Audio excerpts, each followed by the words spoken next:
of normal pivot Here track. we have a majestic liftoff of LTM-3 M4 rocket carrying India's prestigious Chandrayaan-3 spacecraft. यह भीम का rocket आसमान को चीरते हुए अपनी भयानक दहाड़ से चारों ओर कंपन उत्पन्न कर रहा है।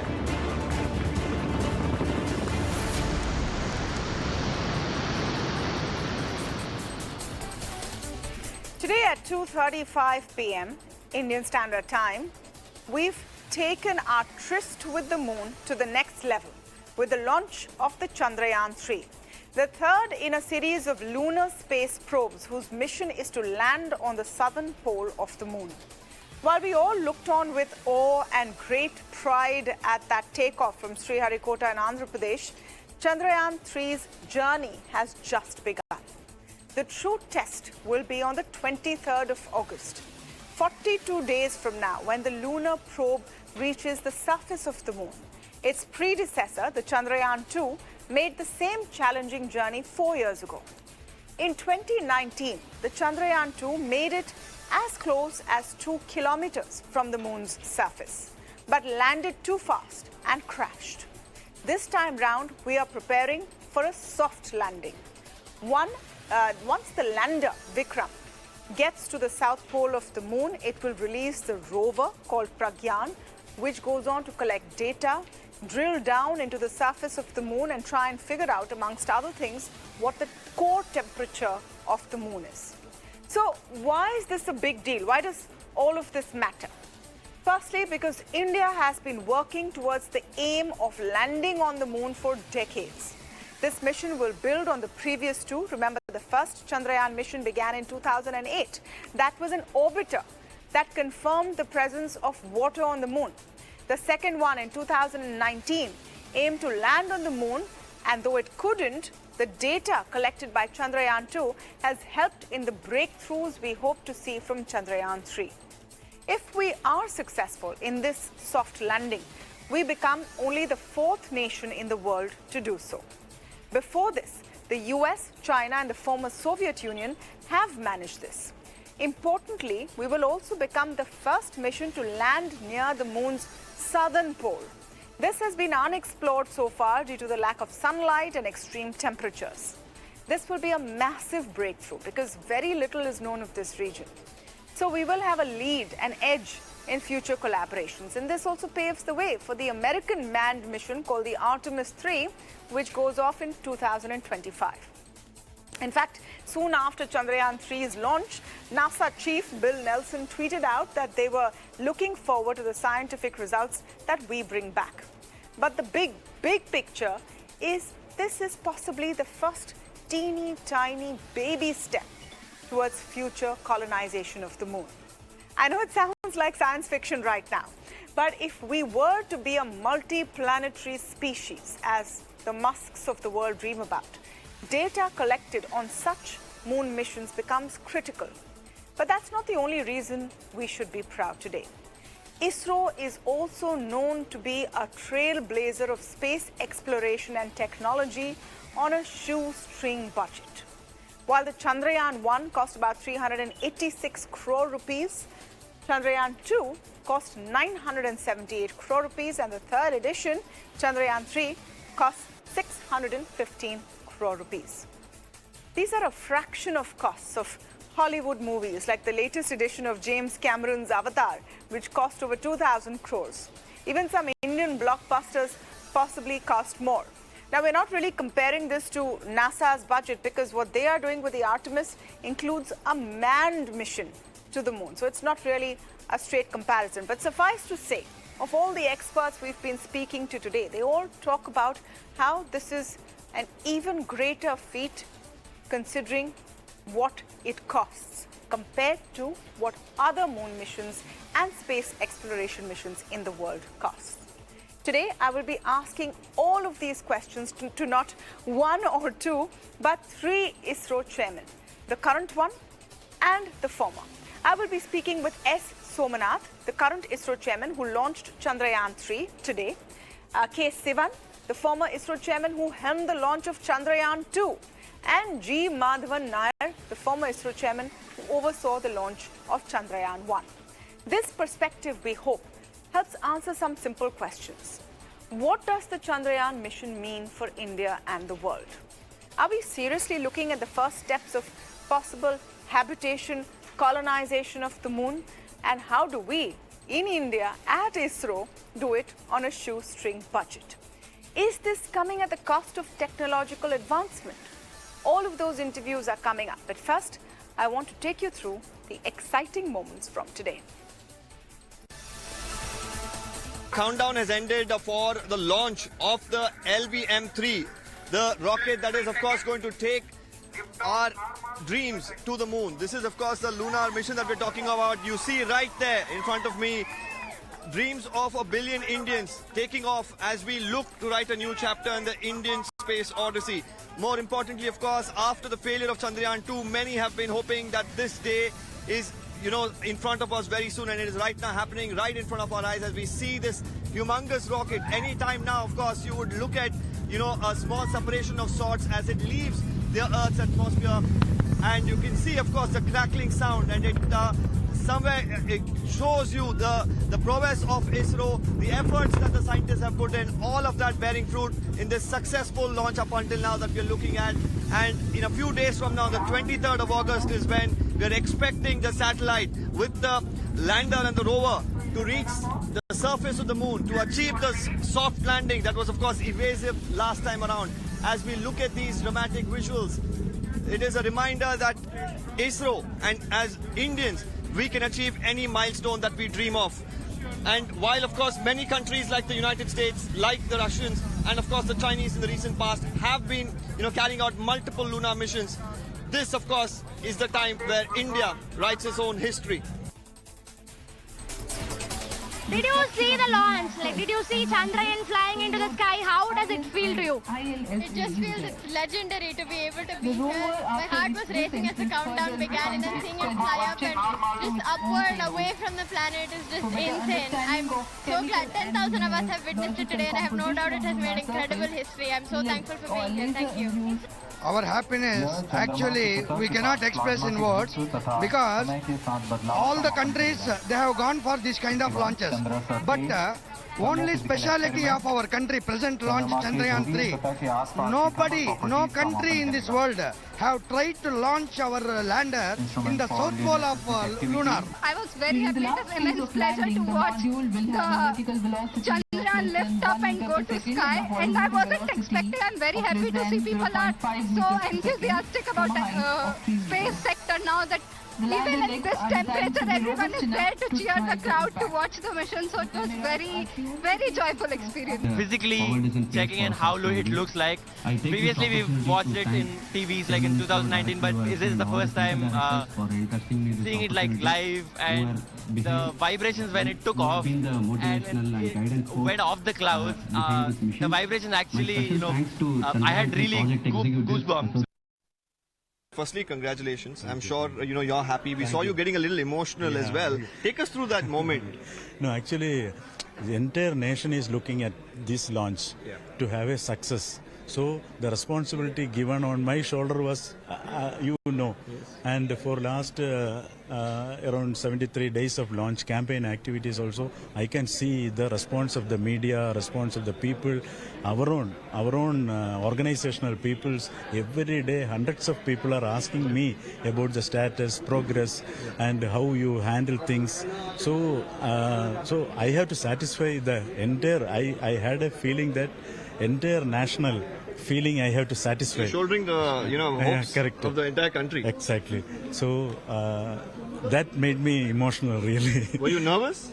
No, no. At that point of time, before the launch, were you nervous? Because you did say, of course, the responsibility. Whatever possible, my team. That I am very confident, because whatever tests to be done to qualify these systems to go to the launch pad, everything was done. All the simulations, tests, everything was done, and we were 100% confident on the vehicle systems.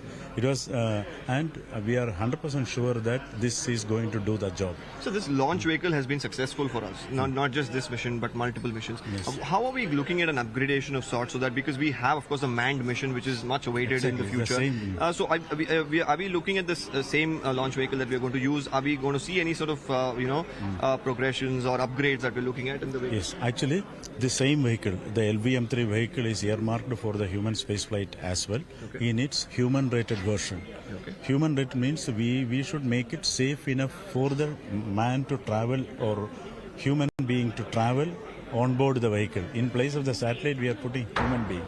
So that much safety measures we have to ensure, really. And again, you know, the Chandrayaan mission itself, the kind of anxiety and in the mind. So once we put the man on board, you know what is the kind of... The ball game changes for the country. Correct. But we are very steadily progressing towards human rating of every. Human rating means we have to make sure that all the ground safety, flight safety, mission success, these three things are to be assured. It's a huge day for India, and as we looked with pride and our hearts swelling at the takeoff of Chandrayaan-3, the question is, how does this change, and is this a paradigm shift in India's space exploration? Somanath, Chairman ISRO, on the phone line with me right now. Mr. Somanath, thank you so much for speaking with us here at ET Now and for your time, and of course, to join us on such a big day. Can you start by telling us why this is a milestone? What is the importance and significance of Chandrayaan-3? See, we have been working on exploring moon with the earlier missions, Chandrayaan-1, which was a very landmark event. It was an orbital mission trying to find out remotely what are the constituents of moon, and with a lot of instruments on board. And it was hailed as one of the very unique missions with international payloads, and finally resulted in discovery of water, presence of water on the moon, which was a great discovery, and many other scientific findings in Chandrayaan-1. And Chandrayaan-2 was followed up with after Chandrayaan-1, which was specifically looking at landing and exploring it further with additional instruments on the moon, and to have our own foothold on the moon terrain. But of course, that couldn't happen. And we are now trying to land on the moon with the Chandrayaan-3 with a similar objectives of what we couldn't accomplish in Chandrayaan-2. The significance is that we definitely want to explore the moon in one of the very efficient and cost-effective missions so far done for moon landing purpose, and we have made it much better than what we did for Chandrayaan-2 this time.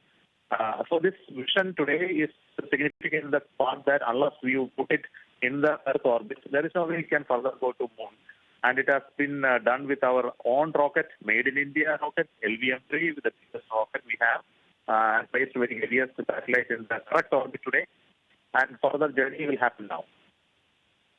Fantastic. That it's an entire made in India endeavor is just fantastic. Just to understand, Mr. Somanath, like you mentioned, Chandrayaan-2 in 2019 didn't manage to land at the nth moment, some would say, just a few kilometers away from the moon. That didn't happen. What have we learnt from that experience, and have we implemented some of those lessons so that we are more confident of what happens in 40 days from now as far as Chandrayaan-3 is concerned? In Chandrayaan-2, we could accomplish much of the objective by placing the orbiter around the moon with its own instruments, which has been doing very well in the last 4 years or so, and giving a lot of information, which actually helped us to design the Chandrayaan-2 better by its scientific instruments and cameras on board. And there were lessons from the landing process. Of course, the last phase of the landing was an off-nominal situation that developed on board the lander, which couldn't be handled by the algorithm sitting inside the lander. If it was nominal, it could have landed. But when off-nominal conditions come, it may fail to land in such situations because it is an autonomous vehicle having certain level of intelligence on board. So we understand now that we need to handle other possibilities of going failures or extremes of conditions that can result in due to various off-nominal performances. And we have strengthened various ways by which this can be handled this time. So with all those improvements in multiple levels, not only the issue that we found, we addressed many other issues that could develop in such a scenario, and addressed all of them and solved them by improving the lander this time and incorporated them with a different lander, an improved lander this time. What are we hoping to achieve because we've been seeing a lot of technical details coming out in the press. We've been reporting on it, but for our audience, and very few of us actually will understand the technicality of it, what are we expecting to achieve out of these moon missions for India and for humanity? What is the big picture here, sir? See, the scientific objectives are very important in this mission. First of all, unless you land on the moon in a soft manner, the lander will not be healthy. And after achieving the soft landing, we want the rover to come out and move around the surface of the moon and do certain scientific experiments. Now, the scientific objectives are well laid out when the very beginning of Chandrayaan program, right from the orbit or the Chandrayaan-1 onwards. And the purpose of orbiter is already served in Chandrayaan-2. So our orbiter this time is not having all those instruments which are already working in Chandrayaan-2. And those instruments in Chandrayaan lander and the rover is retained as we did for Chandrayaan-2 with similar scientific objectives. If you say in very simple terms, we want to study moon by actually going to the location and looking at the various elements that make the moon. First, we are looking at the constituents of the surface, called the alloys of the moon, by doing an elemental analysis. We call it spectroscopically. So we can look at by laser ablation. You can convert the material to gas and study it to see what of elements it is actually made of. We also have another instrument which does the same thing in a different technology. So 2 instruments on the rover to do this. We also have instruments on board the lander to look at the very close atmosphere of the moon, which is very rarely studied by others. So we know that there is no known atmosphere, but the gases do come out, it get ionized and it stays there. And moon doesn't have an atmosphere. We have to understand why it is so. And we have to look at the processes that happens on the moon which creates this. And recently we also found out many new findings out of Chandrayaan-2, which we would like to corroborate using this measurement as well. So essentially, and also we are studying the for example, the vibration, like the moon quick characteristics or internal characteristics. We also want to measure the thermal and physical characteristics of the regolith as well by using some instruments into the surface. And of course, take a better image with close proximity. So all of this will finally lead to a great level of discovery in the later point in time. So right now, this objective is to measure all of this and make some sense out of this through scientists who work across various institutions in this country. So like the unexpected discovery of water, we are hoping that we will be able to resolve some of the scientific queries that are still resident with the moon scientists. And our scientific instruments definitely will contribute globally to this understanding of the moon. This is our objective. Of course, landing is a prerequisite. Soft landing is a prerequisite, and that's what we want to achieve. But we are keeping a very scientific objective of whatever we wanted still intact. Question to you, sir. And I know this is a very, very busy day for you. ISRO's work is always also talked about in terms of how low budget it is or how we do it in a very economical scale compared to other countries, and we usually compare to the cost of the 3 moon missions versus even one of NASA's. Now, how do we manage to do that? And I want you to talk today about what does that mean in terms of our technological capabilities, in terms of the quality, and why we do things on a budget. It has been an integral culture of the organization to do it on low budget, because it starts from the very beginning that we are using public money, the understanding that we are using public money to build all of this. And of course, there is always question how money should be spent frugally and engineer things frugally so as to reach the final objective. So it's a part of the culture. So we design systems and qualify through very, very limited models and more relying on simulations, etc. We do not do things, unwanted things are minimized right at the conceptualization or qualification phase. And we also get support from industries, and they help us in terms of realizing systems not at extreme cost.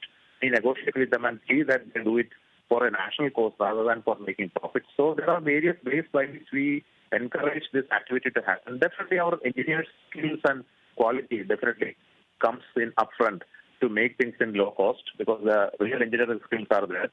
Recently, when we submitted our Chandrayaan-3 instruments to global review, they were all astonished to see how we are able to design wonderful instruments with extremely low budget and fastest pace possible, making use of the very challenging skills of and extreme skills of our engineers and scientists.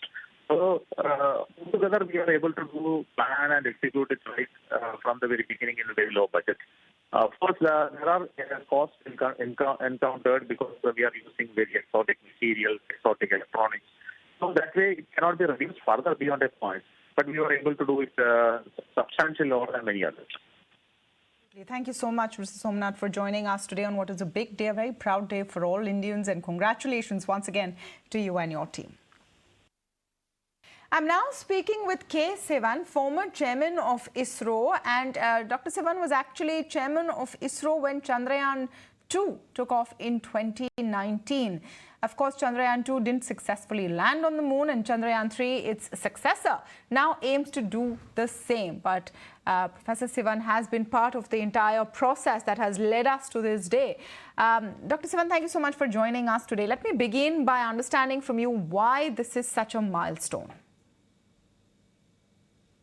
Now, this is a launch of Chandrayaan-3, which is going to land on the moon.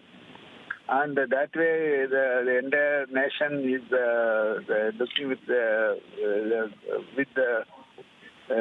good intention, good expectations.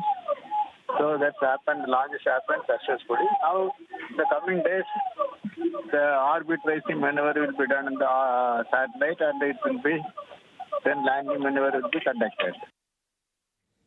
You know, this takes us back to Chandrayaan-2 and the heartbreak at that time. We remember those pictures when Prime Minister was actually consoling you, sir, because Chandrayaan-2 didn't actually make it to its final destination.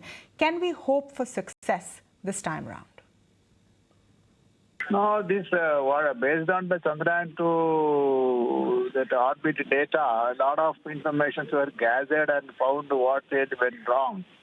And all the corrective measures have been taken. Now, also that my extra margins are added on the system.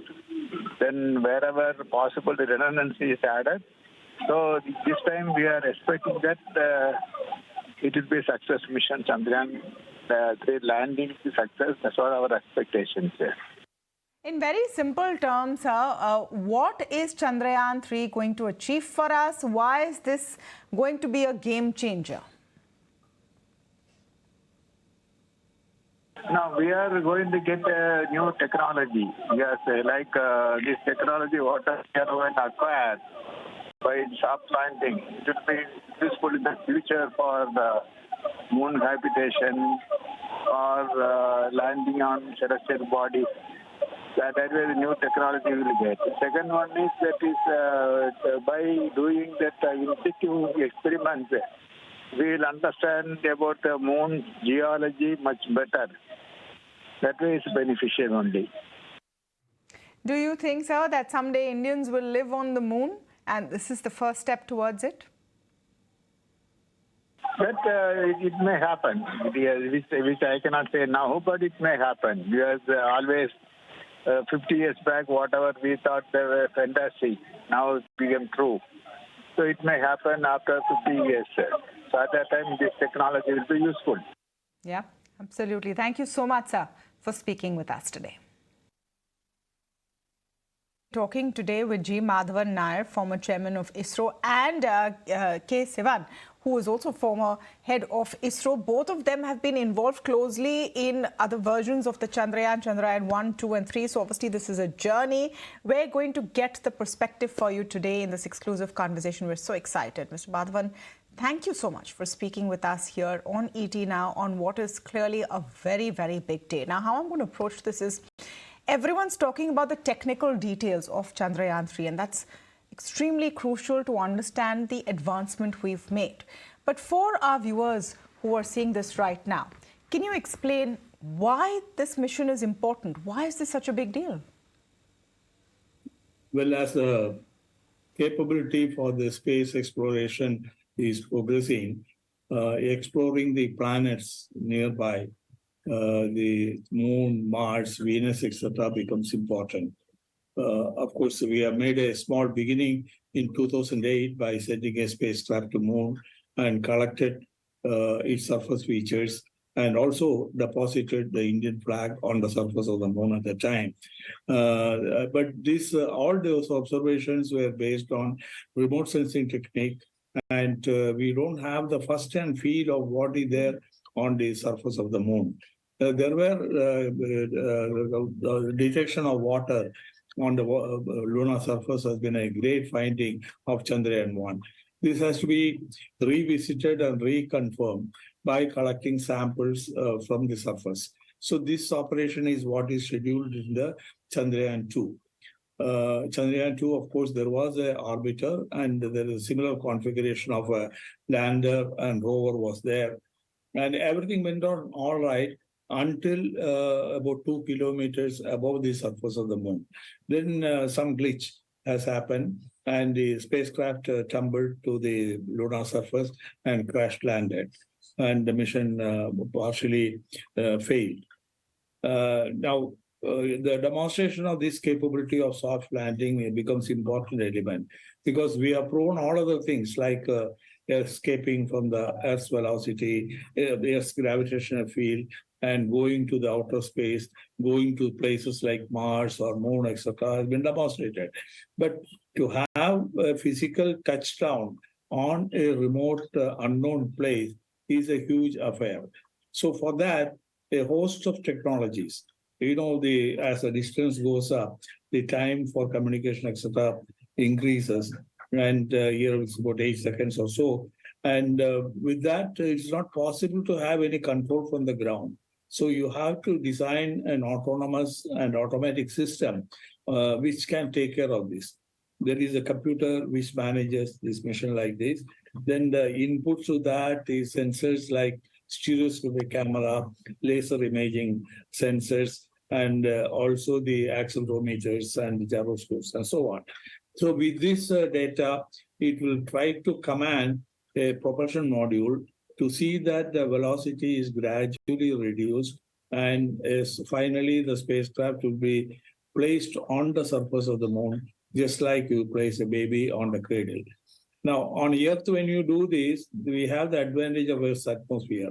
Once the spacecraft enters the atmosphere, the track helps in reducing the velocity, and finally you can use parachutes and so on. But in the moon, it is not available. And again, there is no beacons or direction indicators on the moon. It is almost a blind space. And we have to pre-program all these things and leave everything to the onboard computer to carry out this activity. So proving this technology on the one side is a very, very important aspect in the planetary exploration. And India, I hope it is going to succeed on August 23rd by placing its rover on the surface of the moon and become the fourth country in this field. The fact is that Chandrayaan-2 was launched in 2019 with a similar purpose, but did not make it at the last sort of phase of reaching the moon. What are our lessons from Chandrayaan-2 that can ensure that Chandrayaan-3 has a successful soft landing? Well, as I mentioned, the soft landing process is very complex and a large number of elements are involved in that. So, of course, the data available at the instant of failure was very meager. But in spite of that, ISRO has reconstructed the scenario and tried to identify the possible failure modes in the software as well as in the hardware. The action taken were to revisit the designs of all these things and strengthen them and provide adequate redundancies. The landing gear has been strengthened. The propulsion system has been modified and fine-tuned, and the onboard computers are made more powerful. And the algorithm for managing the mission has been provided with redundancies so that even in case some failure mode comes, the mission will be able to steer clear and land successfully on the surface of the moon.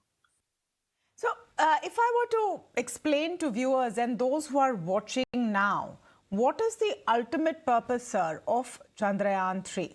In the large, greater picture, what is the purpose of India's moon mission? Is it one day to be able to inhabit the moon? Will this give data on the Earth by observing the Earth? What is the ultimate mission?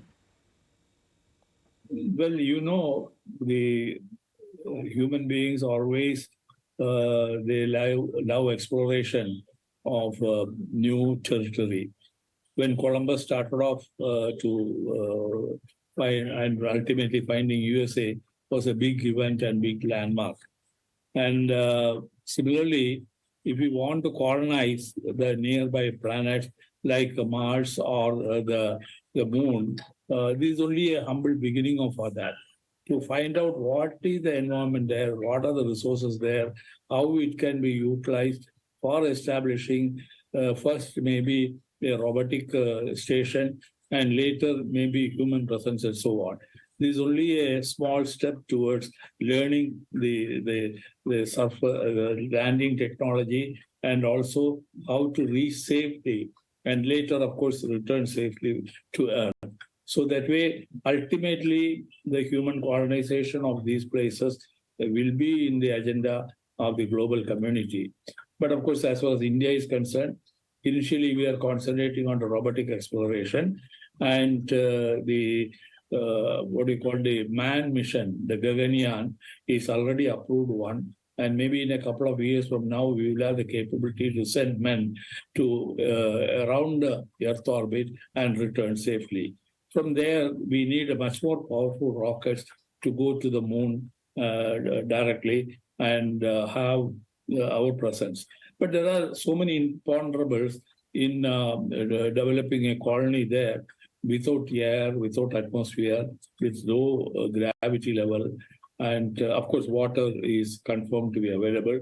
And with that type of situation, it is going to be a real challenge for the humanity. And India is entering such a sophisticated domain for the first time. And I'm sure we will succeed and progress steadily in the future. Mr. Nair, this might sound like a very simplistic question, but could Indians live on the moon at some point in 50 years, 100 years, or is this just the stuff of science fiction? No, I see you have seen most of the science fiction. In about 10 or 20 years, it becomes a reality. So India, of course, past they were not concentrated on such areas. Our main thrust has been to develop the space transportation system, build satellites, and use them for the common man's benefit in the country. But a small portion of the budget is being utilized for the planetary exploration as well. In fact, my guru, Dr. Kalam, always used to ask this question. Suppose something drastic happens to the planet Earth, what happens to the humankind? So do you have an alternate place to live in? So that question is there and always in our mind. And perhaps about 10, 20 years from now, we will have an alternate habitat in Moon or the Mars. All right, speaking to me now on different aspects of this huge story today is Mr. Pavan Goenka, of course, former MD Mahindra & Mahindra and Chairperson of Space Regulator in Space. Mr. Goenka, thank you so much for speaking with us here at ET Now on a very exciting day. And as Indians, we're looking on in awe as that rocket took off today from Sriharikota. But what does this step mean for the larger, plan of space exploration and the doors that are opening for the private sector? Yes. So see, you have to break it up into multiple parts. The part that you saw today was about space exploration.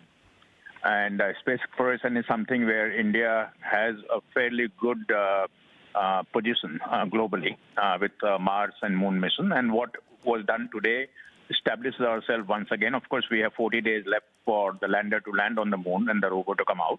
But I think there's a very high level of confidence that it will be a very successful mission, and that establishes ourselves globally as a leader in exploration.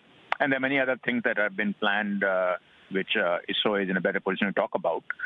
So that's one part. But the part that obviously is something that we have been talking about for the last several months is about how private sector will be playing a bigger role in space. And that's where the other parts of the space launches, which are the satellites launched for communication, for Earth observation, for navigation, they come into play. Those are not the exploration part. Those are the more commercial launches. And this is where private sector is establishing itself in India with a lot of companies coming in, with ISRO hand-holding, which is very important and a very big enabler for the private sector. ISRO hand-holding the private sector to give access to technology, give access to facilities, give access to launchpad, which of course is a must. And there are many private sector companies now that are sort of at the verge of taking off, so to say. So that part is the other exciting part. But today's day is about Chandrayaan-3, and the whole country, as you said, was in awe as the Bahubali, as we call it, took off from Sriharikota, and I was fortunate enough to watch it from there, and that really was an awe-inspiring scene. You know, Mr. Goenka, another big talking point when it comes to India's space mission, and especially ISRO, is always how they do it on a shoestring budget. And that's a conversation I was having with Mr. G. Madhavan Nair, actually, right before I've begun speaking with you. And he talked about how we've managed this on a shoestring budget. Now, in the larger picture and going forward, is that something to be proud of, or is that something we need to fix? We need more capital coming into this area. See, look, one of the strengths India has, not just in the space sector, but in everything, that we are able to do things at a fraction of the cost that it takes developed economies to do. I mean, I'm from the auto industry, so I can give you that example that even for developing a car, the money that was spent in India was a fraction of what the money the multinationals spent, right? And that was talked about quite a bit in the days of Scorpio. And same thing applies here. India has this not jugaad. I won't call it jugaad by any stretch of imagination, because everything that is being done here for a successful launch are same processes that will be followed anywhere else in the world, because you cannot just get a successful launch by jugaad. And a lot of people talk about jugaad. That's not what it is. It is true scientific work that is being done with all the checks and balances, all the process, and thanks to all the previous chairman and current chairman of ISRO, including Dr. Madhavan Nair, who had ensured that ISRO does not take any shortcuts. Yeah. But the benefit here is that we have a knack of doing things at a fraction of a cost, partly because of our labor cost or people cost being lower. But that's not all. There are a lot of things that we find a more productive way of doing. And it's very difficult for me to describe what it is that we do. But somehow I have a feeling that that we are in that sense very, very productive in the way we use capital. And ISRO is a very good example, often talked about. So we should be proud of it. There's no reason for us to think that it's anything wrong. Now you ask, should we be spending more money? Yes, we can spend more money undoubtedly in space and many other things. But I think the money that is available to us, frankly, is not something which is holding us back. There is a significant amount of money that has been given by government, though in comparison to dollar terms, when we talk about $1.5 billion budget of ISRO compared to NASA or European agencies and all, it looks very small. But I don't think that even if you talk to the ISRO chairman, he will tell you that I am constrained because I don't have budget. But our money stretches very far. So, yes, a little bit more money is always welcome, but I don't think that's a big constraint. I think we need to find another term instead of jugaad. And I think you're absolutely right on that, Mr. Goenka. And I'm never proud of the term jugaad. Yeah, you're right. Jugaad has a little bit of a derogatory connotation, and this is not jugaad. And this is not jugaad at all. I mean, there are no corners being cut. Just to get through the reviews, you'll know that. Absolutely. Now, just to get one last question, and I know that we're talking to you on the phone as you zoom back from Sriharikota. The role of the private sector and where the private sector comes in. The private sector largely will get into a space or an area if there is a commercial end to it. And so far, all of space exploration has been something a nation does, to make sure it's ahead in the space race. Of course, that's changing. In America, part of it is tourism. Billionaires want to go to space, etc. What is the incentive in the Indian context for the private sector? Okay, so see, I don't see in the near midterm the Indian private sector to get into exploration in a big way. They might do some niche thing here and there, but not in a big way. What I see happening in the private sector, and that's why private sector will start playing a bigger and bigger role, the whole small launch vehicle area, which I think is an area that India can excel in and can become a global hub for small satellite launches. We already have the SSLV from ISRO, and as you probably are aware, that SSLV will be now transferred to the private sector completely. We have at least 2 more that are under development. They'll be ready in a year or so, or maybe in less than a year, and 1 more which will be ready in 2 to 3 years. So we'll have 4 launch vehicles by private sector, a small launch vehicle from private sector, and we have a new launch center coming up in southern part of Tamil Nadu, which will be exclusively for small launch vehicles. So that in itself will become a completely ecosystem for small launches happening from India, and around it will come satellite development, payload development by private sector. So that will be one big chunk that will happen for sure. The second thing that I would see happening is that private sector will come out in a big way in applications. So right now, private sector is kind of on the surface, dabbling into it, and that will become the big thing, because that's where the translating the space technology and space data and space knowledge into the use of a common citizen or benefit of common citizen comes from applications of the space data and knowledge, right? And that's where the private sector will play a very big role. All right. So today the space economy is of the $7-8 billion in India, depending on how you count it. And our sort of aspiration is to make it 5x or so in 10 years. And that's where private sector will have to come in and play a big role, whereas ISRO will continue to develop technology, continue to develop infrastructure, continue to assist and help private sector, and continue to do all this space exploration as you saw today. Fantastic. Thank you so much, Mr. Goenka, for joining us. Sure. Thank you.